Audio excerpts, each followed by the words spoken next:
want to talk about a great book that has been company reading for us here at Dickies, and it is called Working Backwards. It is by Colin Bryar and Bill Carr. I had the pleasure to speak to Colin on a call. He really gave us a lot of insight into their thinking in the book and kind of what went into it. But basically, they were both understudies under Jeff Bezos.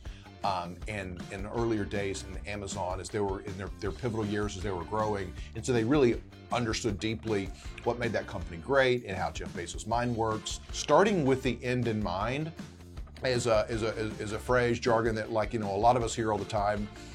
But it really is a valuable principle. Working backwards from that. So setting a date.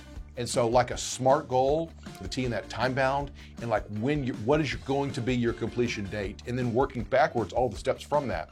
And so often in business, I get people that work the next step, but they never work backwards from the final step. But if you can do that, if you've got that discipline, if you can bestow that discipline upon yourself, you can do amazing things. You will be so much more effective. I try to apply that. Sometimes I catch myself when I'm able to do that, and the effectiveness that results from that versus being really non-strategic and just working the next step. That means the deadline is really kind of a moving target, and it never quite happens. Which really means that if a deadline's a moving target, it never pulls in closer to you. It always pushes further out and out, and that's how business is slow and not nimble and not really taking advantage of their ability to produce a product or a service or an idea quicker than their competition. And so working backwards is absolutely key. Another principle in the book is start with the headline. And so what are you trying to accomplish? And so it is so much better. There's kind of two types of information. There's recall, which is quick and simple, like the rule of three. There's let's talk about three things, is one of the things that Steve Jobs was always famous for. Or there's reference, where you got to go look it up in a book.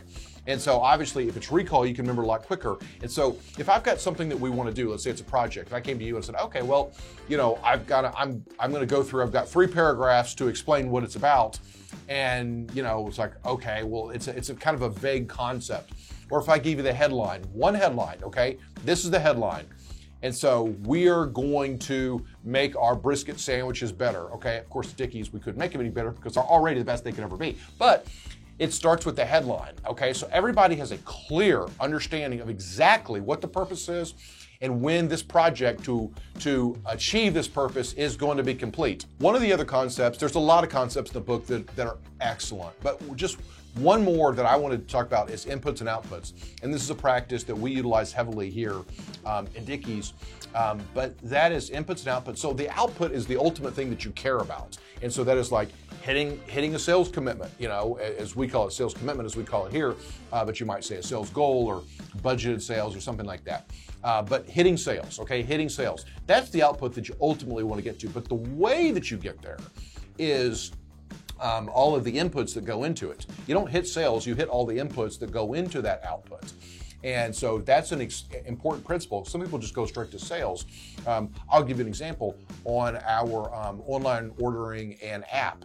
And so to hit the sales number that we need to hit each day, we have inputs that go into that, like traffic, conversion rate, loyalty signups, the ads getting placed, the effectiveness of the ads, the emails, the SMS texts, all of these things and many more that we take and we measure.